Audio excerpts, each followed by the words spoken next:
For the final act, Aaron, 622 tonight! Get strong! You guys have done very well. I really appreciate you guys coming out here. You guys have been very patient. You guys saw some great comedians tonight.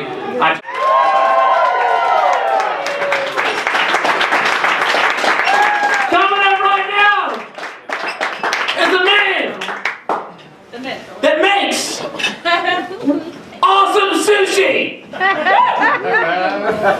and other hibachi items. Go on. His hair is of legendary proportions. He has a skin tone that makes you imagine where he comes from. But I'm pretty sure he's white. I want everyone to give a big round of applause for Aaron Torres.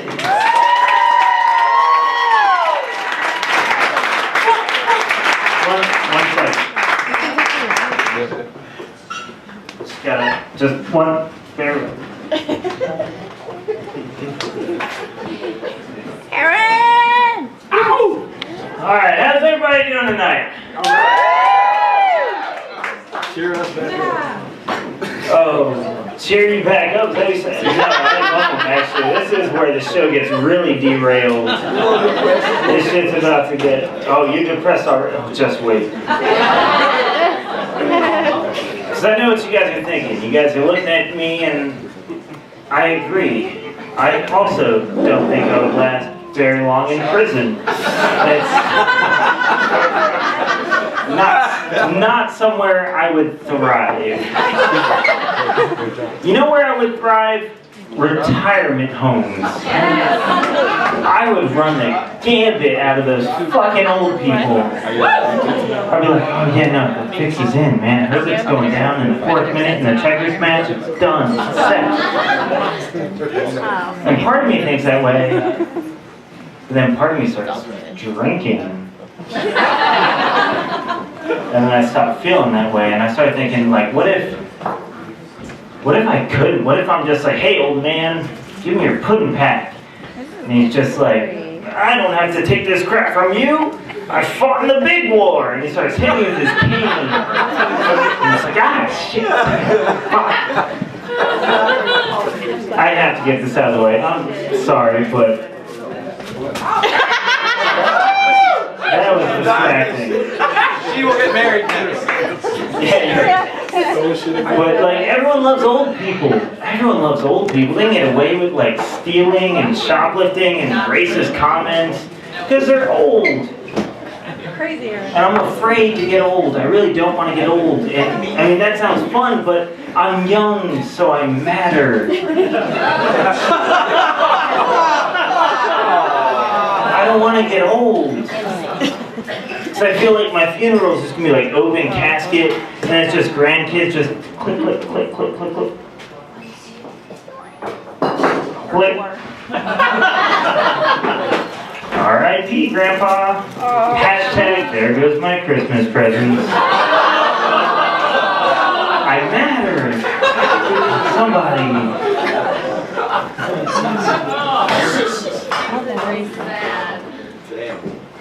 When did masturbation stop being enough for people? When did that like stop being enough? Like, for me, that occupies a lot of time. Like, there's people out there like raping and I just, if you, maybe I'm the only one that goes on a porn odyssey, but I'm keeping rapists off the streets for like an hour and a half. You're just going through and... But like it's so common now. It's so common that people they don't even stop to think about what they're really saying. Like, don't drop the soap. Ha ha ha. It's a joke out here. But in fucking prison? Are you kidding me? It's not a joke anymore. Prison fucking? That's a real thing. When did masturbation stop being enough? You just crank one out and then just go do some curls. Like, why is that other thing that like people like they rape each other in prison and everyone laughs about it, but it's like maybe I have too much anxiety about it. Because like to me, in my mind, it's never spontaneous rape. It's never like, oh, I'm feeling frisky, and then I'm just gonna bam, and you drop the soap. It's always planned out. You know, you gotta have that conversation with your friend. I can't have that conversation with my friends. I'm not close enough with them to just be like, hey, tell me. See Carl over there? That sweet ass. Really thinking about fucking him. Got a feeling he won't let me. That's where you come in. I guess it's true what they say. A good friend can turn a blind eye while you're raping someone in the shadows. But a true friend will be right there holding them down for you. Pretty sure that was Socrates. Pretty sure Socrates. I don't know. I get a lot of dark thoughts. Mostly when I'm drinking, because like everyone's drinking tonight, right? And you guys are all having a good time? Yeah! Not me. Fuck you. I drink and I get these really dark thoughts, and it makes me hate happy people. Not happiness, happy people. I feel like happy people give happiness a fucking bad name. Because they go around like Jehovah's Witnesses, just spreading their smiles. I hate that. There's nothing worse than when you're miserable and depressed and someone else is just all chipper, just trying to talk to you, just, hey, how's your day going? Hey, yeah, did you hear the good news? My wife just gave birth to twins, 2 boys, and they're healthy as can be. And I just want to blast them in the face. Why the long face? It's like, broke my nose. It's like, fuck your family. Care. I hate that. I hate happy people. They do it so much. And it happened before I even came on stage tonight. Someone was like, hey man, I'm so excited for your show. I'm so excited. And I know you're going to do a great job, man. Like, break a leg. Interesting turn of phrase. Break a leg. You wanted me to break my leg. That's theater talk. It's the only time it applies, because it's bad luck to wish someone good luck. So you wish them bad luck, so they have good luck. And it's interesting because it only applies for theater. You can't do that in real life. My roommate's going out on a date. I can't be like, hey man, good. Oh, almost jinxed you. No, have a good time tonight. Seriously, hope you get AIDS. Bring it in, you bitch. Her 5. Yeah. Not a thing. Can't do that. And they do that all the time. And it's all over commercials and stuff. There's websites about happy people meeting other happy people. Let's get together, make a happy fucking family, and do all that shit. Remember when commercials used to be cigarettes, beers, and cars? But now it's eHarmony every fucking time you change the channel. And it pisses me off. It's a happy person meeting a happy person. They set up their own profile. You gotta pay money, and here's my name, and here's my hobbies. And I'm Sarah, and I like mojitos, and I like music, and I like long walks on the beach. Fuck you and fuck the beach is what I say. Yeah, long walks on the beach, that's what you enjoy. In Blacksburg, that's what you enjoy, long walks on the beach. What beach exactly are we talking about? And when exactly do you go to that beach for your long walks? Is that just, oh, I'm on a lunch break, then I'll just go stroll for a while? Fuck that, I hate the beach. I hate the beach. I show up, there's sand everywhere, there's sun beating down on you, and then suddenly they tag team it to make the sand super hot so it burns your feet. I hate that. I hate it so fucking. And it smells, if you ask me, the beach smells like regurgitated seagulls. And I don't mean a seagull that ate entirely too many breadcrumbs is now puking. I mean, there's like a family of 5.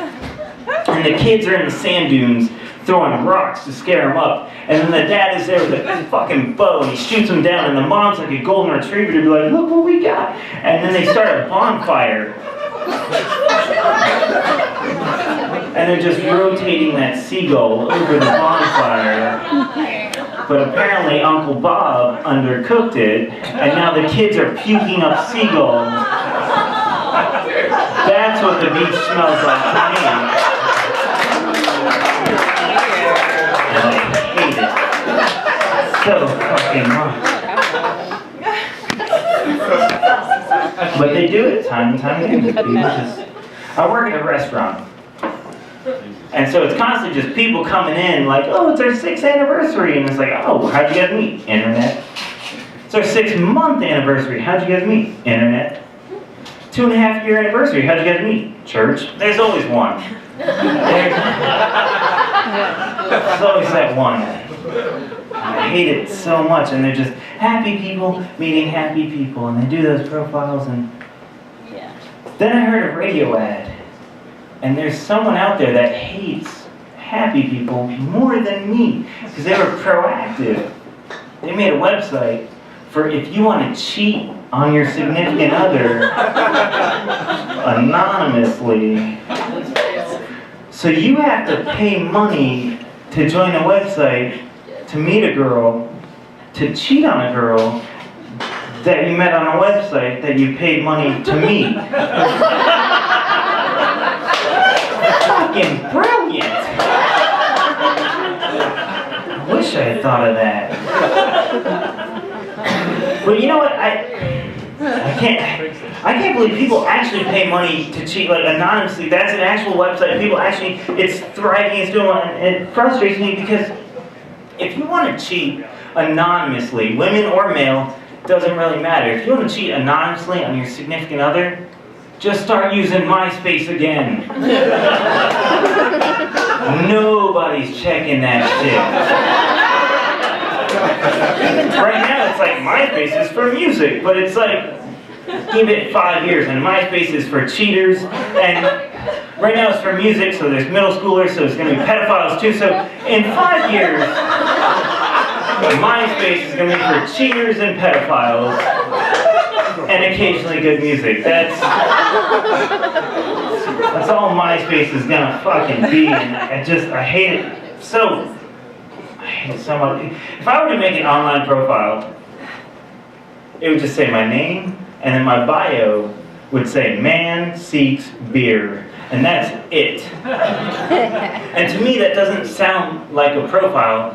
Around here, that's like local news.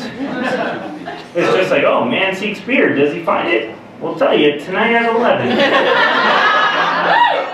Then 11 o'clock rolls around, they're like, yeah, no, he was shithouse like 8 hours ago. He was wasted.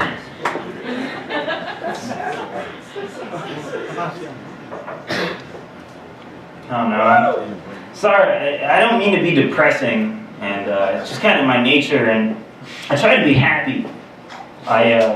I did a show, and it was a really depressing show, and afterwards, this guy came up to me afterwards, and he's like, you know, suicide jokes ain't funny.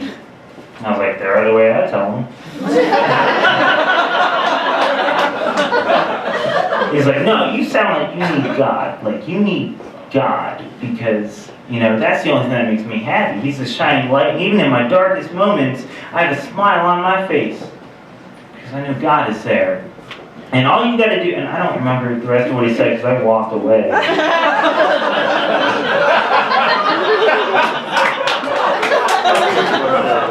But I started to think, like, maybe that is true. Like, maybe that is why I'm so, like, depressed all the time. Because I remember being a kid, and when I was young, you know, I went to church all the time, and I remember being a happy kid. Church and kid. And so I remember, like, I kind of am associating that with, like, maybe those two went together for a reason. And, you know, my mom was non-denominational, my stepdad was Catholic, so every other week we rotate, and when we went to my mom's church, I would take a nap, it was great. And then we went to my stepdad's church, and we went to Catholic Mass, and there's no time for napping in Catholic Mass, because you gotta sit, And you gotta stand, you gotta kneel, you gotta stand, you gotta sing. I said, fuck that, I bought a Wii.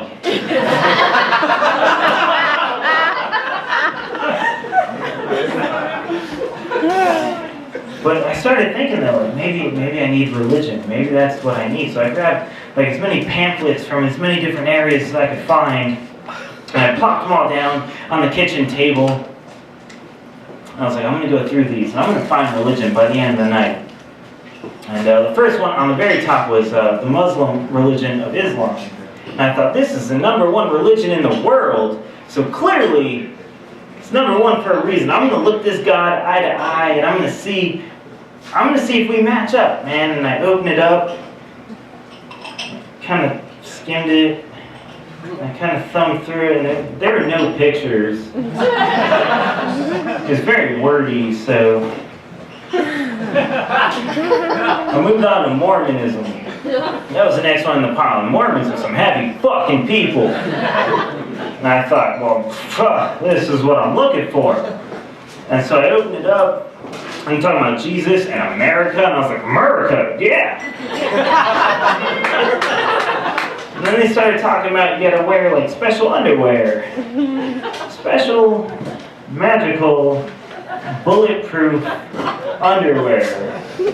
I thought, I don't want to join a religion if I have to wear body armor all the time, let alone learn how to ride a bicycle. Next one I picked up, Scientology. First thing that grabbed my eye, the fucking price tag. Jesus Christ, it's expensive to be a Scientologist. But then I thought, no, I'm paying for afterlife insurance. It's going to cost a little more than Medicare.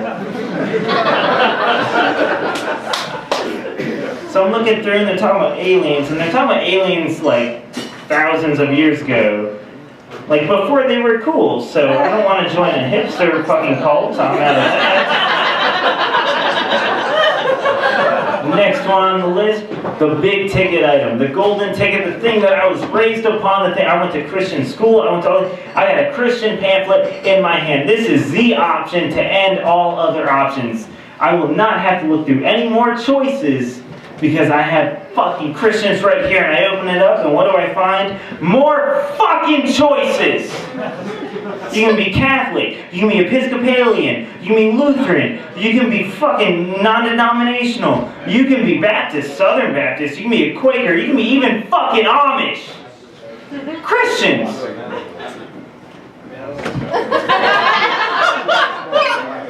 Make up your minds! I got so frustrated at trying to pick this, I set the bong down.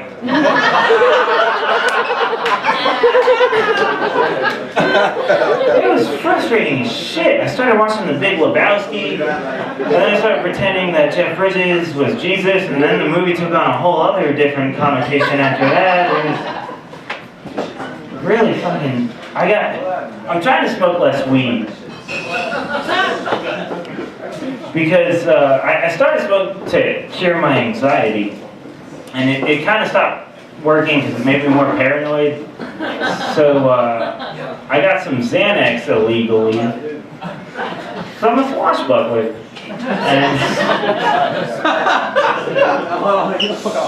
And drug dealers don't tell you the same things that doctors would tell you, which are side effects. Throughout the day, I'm fine on Xanax. At night, after a couple of beers, I had some weird fucking dreams. Like, really weird. I had this dream once, I was on a boat, and then someone hit the boat, and I fell overboard, and I'm in the water, and I see a shark just swimming in front of me. And I'm like, what is that? And I was like, is that placenta? What is... Yeah, that's afterbirth, I'm pretty sure. But there's no time to worry about halitosis, because now a shark just gave birth. There's 2 sharks around me. And I woke up in a cold sweat going, what the fuck does that mean? Fuck if I know. Fell back asleep after popping a couple more Xanax, had this weird dream. I came home from school, and I set my book bag down, and I'm not gonna lie, feeling a little frisky. So I was gonna go up in my room and just kinda, have some me time. And then I noticed my cat on the couch, and my cat just kind of rolls over. And I was like, oh, you also want...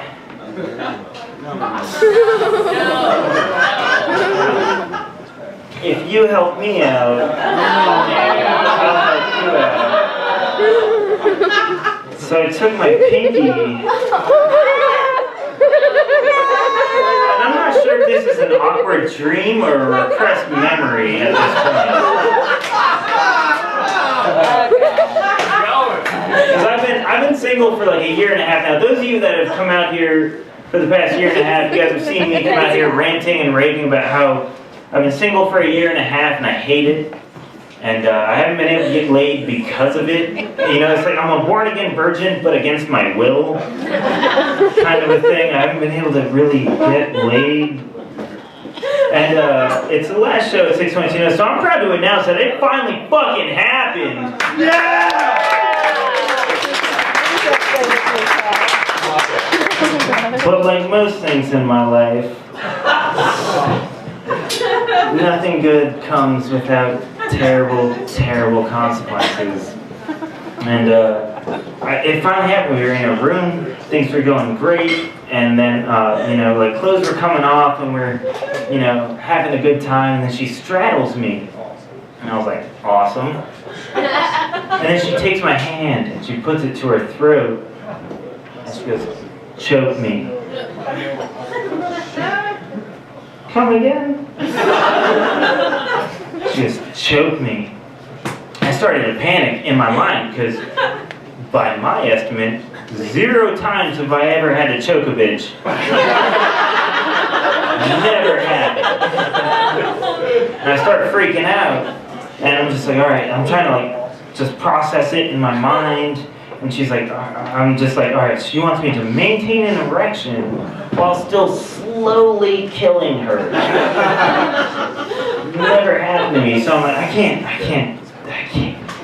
can't do this. And I was like, no, anything to get laid, whatever it takes to get laid, dude, just get laid, just whatever it takes. So I started trying to process through like anything I can reference. And unfortunately for me, there is no choke scene in the movie The Notebook. So all I have left to go by are like action films. I'm like, what would Jason Statham do? So I put both hands around her throat, which was apparently one too many because she started to scream. And my arms just freaked out. They were like, ooh, let go. But my hands were like paralyzed with fear. So I was just, you know, trying to let go.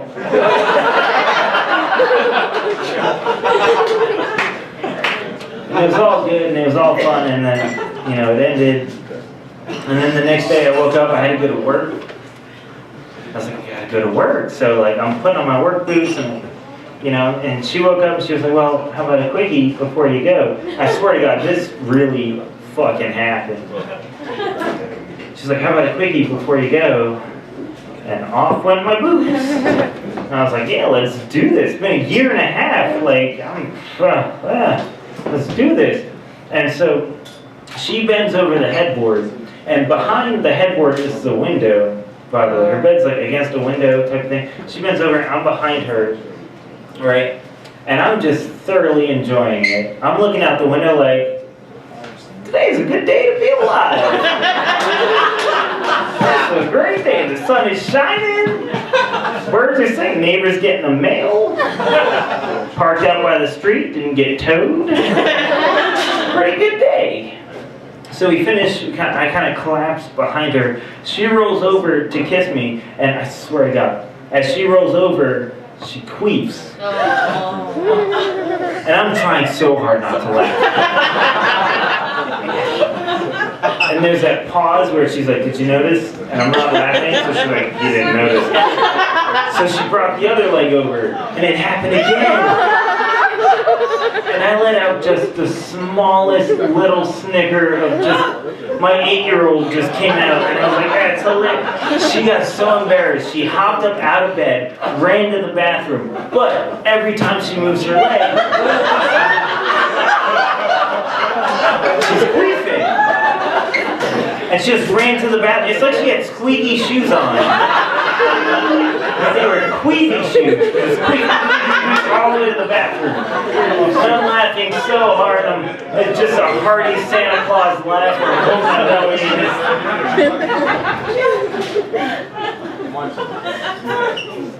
There's brown stuff. Oh, yeah. Well, yeah. I looked down and she shit on me. Oh. I fucked the shit out of her. Thank you guys very much. I'm Aaron Torres. Have a good night.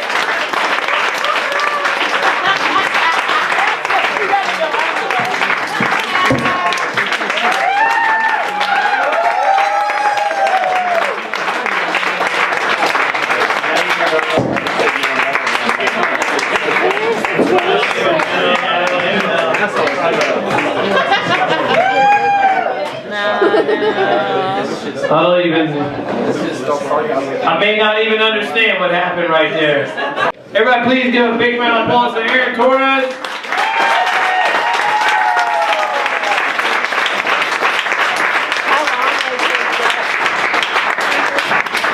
Also give a big round of applause to all the comedians you saw tonight. Please give a big round of applause. Great job.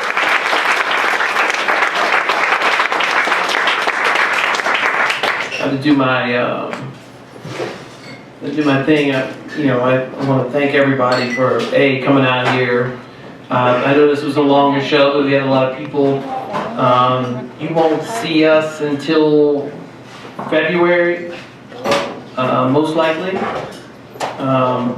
So I want you guys to have a good holiday season, all that stuff. When we come back, I will make announcements. It'll be all over. You guys will know. For the people that have been following me and stuff like that, you will know. But we will be opening next year. It'll be a lot of fun, I'm sure.